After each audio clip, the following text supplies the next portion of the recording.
Praise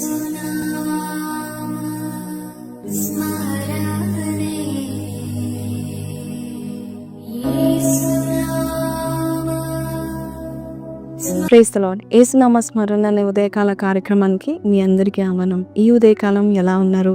లేచిన వెంటనే గతంలోని ఆలోచనలు గుర్తొస్తూ ప్రభా ఏంటి ప్రభా అనుకుంటున్నారా? ఈరోజు అక్కడి వాగ్దానము ఫిలిప్పీలకు రాసిన పత్రిక 3వ అధ్యాయము 13 నుంచి చద్దాము. సహోదరులారా, నేను ఇది వరకే పట్టుకొని ఉన్నానని తలంచుకున్నాను. అయితే ఒకటి చేయుచున్నాను, వెనుక ఉన్నవి మరిచి ముందున్న వాటి కొరకై వేగిరపడుచు క్రీస్తు యేసునందు దేవుని ఉన్నతమైన పిలుపు నాకు కలుగు బహుమానమును పొందవలెనని గురి యొద్దకే పరిగెత్తుచున్నాను. గతాన్ని విడిచిపెడితే మనము ఇంకా వేగంగా పరిగెత్తగలుగుతాము. మనము గతంలో జరిగినవన్నీ, ఆ యొక్క మనం చేసిన మిస్టేక్స్ కానీ, మన దుఃఖము కానీ, లేక నిట్టూర్పులు కానీ, లేక మనం పశ్చాత్తాపడుతూ ఎందుకు ఇది జరిగిందని గతాన్ని మనము మన మనసులో ఉంచుకుంటే మనం ముందుకు వెళ్ళలేమని దేవుని యొక్క వాక్యము సెలవిస్తూ ఉంటుంది. ఒక అతను అడవి గుండా ప్రయాణం చేస్తూ ఉంటున్నాడు. ఆయన వెనుకలో మరి ఒక పెద్ద మూట పెట్టుకొని ప్రయాణం చేస్తూ ఉంటున్నాడు. అలసిపోతున్నాడు, మధ్య మధ్యలో ఆగిపోతున్నాడు, అక్కడక్కడ కూర్చుంటున్నాడు.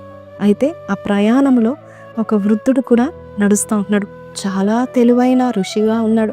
మరి ఆ వృద్ధుడు ఈ యొక్క యవనస్తుడిని చూస్తూ ఉన్నాడు. నేను ఎంత వేగంగా వెళ్తున్నాను, ఈ అబ్బాయి ఏమో అంత స్లోగా ఆగిపోతూ బరువుతో బాధతో ఉంటున్నాడని చెప్పి ఆయన దగ్గరికి వెళ్ళి, యవనస్తుడా ఏంటది, ఆ మూట ఏంటి అని అడుగుతాడు. అప్పుడు ఆ యవనస్తుడు అంటాడు, అండి ఆ మూట నాదే, నా యొక్క గతము, దీంట్లో అన్నీ నా గతపు ఆలోచనలు మరి రాళ్ళగా ఉన్నాయి, అది మొయ్యాలి, ఇది నాదే కాబట్టి నేను మొయ్యాలి అని అంటున్నాడు. అప్పుడు ఆ తెలివైన ఋషి అంటాడు, దీన్ని తీసి పడేసాయి, పడేసిన తర్వాత నీకే తెలుస్తుంది ఎంత హాయిగా నెమ్మదిగా ఉంటుందో నీకు అని. అయ్యో ఇది నాదే కదా, నా గతం కదా, ఆ గుర్తులు ఉన్నాయి కదా, ఆలోచనలు ఉన్నాయి కదా అని చెప్తా ఉంటుండగా ఆయన అంటున్నాడు, నువ్వు ఒక్కొక్క రాయి తీసేయి, నువ్వు ఎంత తేలిగ్గా ముందుకు వెళ్తావో చూడన్నాడు. నిజమే, ఆయన చెప్పినది విని మరి ఆ యొక్క మూట సంచి దింపి ఒక పెద్ద రాయి తీసేశాడు. తర్వాత కొంచెం తేలిక పడ్డాడు, కొంచెం వేగంగా వెళ్ళడానికి ఇష్టపడ్డాడు.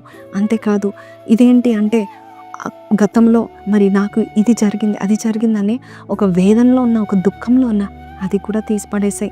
నీకు ఏ సంభవించినా, ఏ నెగటివ్ జరిగినా అది కూడా నువ్వు మర్చిపో, ముందుకు వెళ్ళిపో అన్నప్పుడు ఒక్కొక్క రాయి అలాగ యవనస్తుడు తీసి పడేసి లాస్ట్కి ఆ మూట సంచిని పడేశాక ఆయన పరిగెత్తడం స్టార్ట్ చేశాడు. ముందుకు వేగంగా వెళ్ళిపోయాడు. అంతేకాదు శిఖరాలను ఎక్కాడు. నిజమే కదా, ఆ తెలివైన ఋషి చెప్పింది నిజమే కదా. మన గతమును మనం పట్టుకుంటే అది మనకు తెలియని బరువు. దాన్ని ఎప్పుడైతే విడిచిపెడతామో మనకు విముక్తి కలుగుతుంది. మనం ఈజీగా గురి వద్దకు వెళ్తాం. అదే పౌలు కూడా చెప్తా ఉంటున్నాడు, నేను ఒక్కటి చేస్తున్నాను, ఏంటంటే నా గతాన్ని మర్చిపోతున్నాను.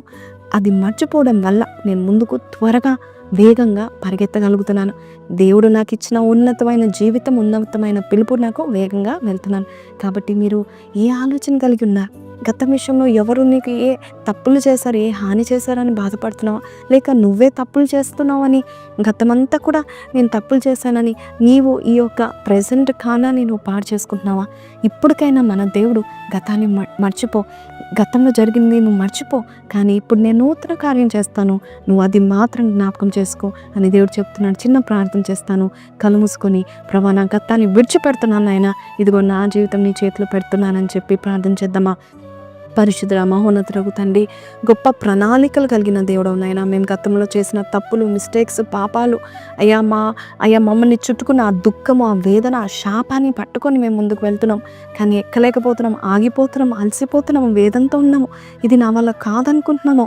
కానీ నువ్వు చెప్తున్నావు గతాన్ని మర్చిపో, నువ్వు చెప్తున్నావు నాయన. అయ్యా మేము చేసిన తప్పులు మర్చిపో అని చెప్తున్నావు నాయన. నువ్వు తుడిచి వేసావని నమ్మొచ్చు. ముందుకు వెళ్ళడానికి నీ ఉన్నతమైన పిలుపు మాకు ఇచ్చావు అయ్యా. అట్టి పిలుపును గురిగా మేము పెట్టుకొని ముందుకు వెళ్ళటానికి సాయం చేయమని యేసు పరిశుద్ధ నామములో అడిగి వేడుకొంచున్నాం తండ్రి, ఆమెన్. దేవుడు మీతో మాట్లాడాడు కదండి. ఎటువంటి గతమైన దేవుడు క్షమించేశాడు. God has forgiven you. So కింద కమెంట్లో మీరు పెట్టండి విశ్వాసంతో, I will forget my past, God has given me good future అని పెట్టండి. God bless you. Have a blessed day. Praise the lord.